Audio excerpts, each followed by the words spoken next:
Good evening, families, parents, grandmas, grandpas, everyone. Good evening and welcome to this week's installment of Tuck in Tuesday. I'll be continuing on with the one and only Ivan. I'm really excited. I've been enjoying this. I hope you have too. The Promise. My domain gleams with moonlight when I awake to the sound of Stella's calls. Ivan! Stella says in a hoarse whisper. Ivan! I'm here, Stella. I sit up abruptly, and Bob topples off my stomach. I run to a window. I can see Ruby next to Stella sleeping soundly. Ivan, I want you to promise me something, Stella says. Anything, I say. I've never asked for a promise before, because promises are forever, and forever is an unusually long time, especially when you're in a cage. Domain, I correct. Domain. She agrees. I straighten to my full height. I promise, Stella, I say in a voice like my father's. But you haven't even heard what I'm asking yet, she says, and she closes her eyes for a moment. Her great chest shudders. I promise anyway.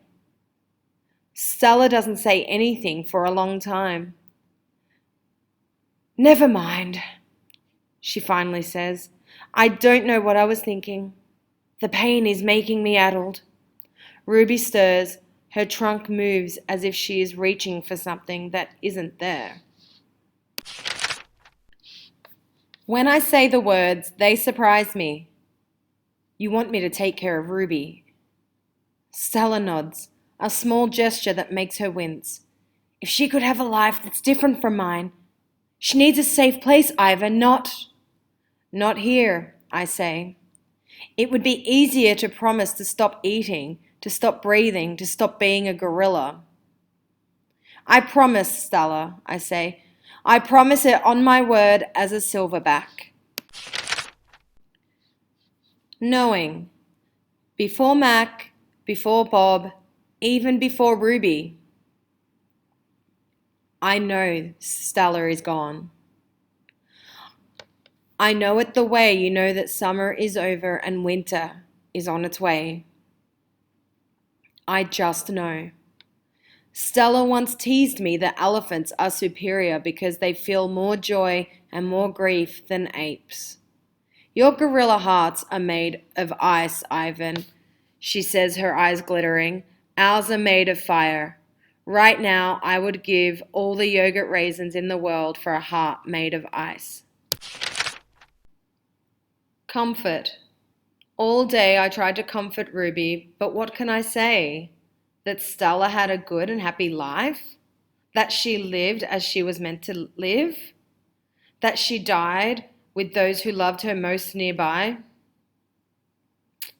At least the last is true.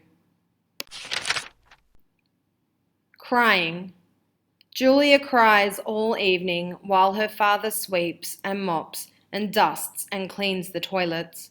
When George sees Mac, he runs into him. I can only hear a few of his words. Vet, should have, wrong. Mac shrugs. His shoulders droop. He leaves without a word.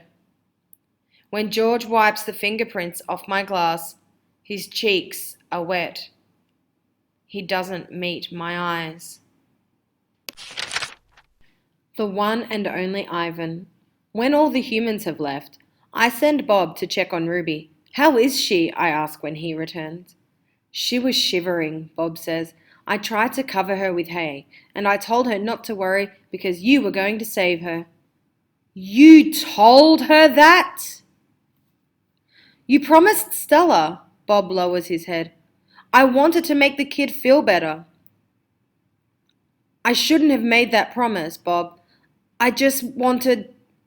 I point to Stella's domain, and for a moment it seems like I've forgotten how to breathe. I wanted to make Stella happy, I guess, but I can't save Ruby. I can't even save myself. I flop onto my back.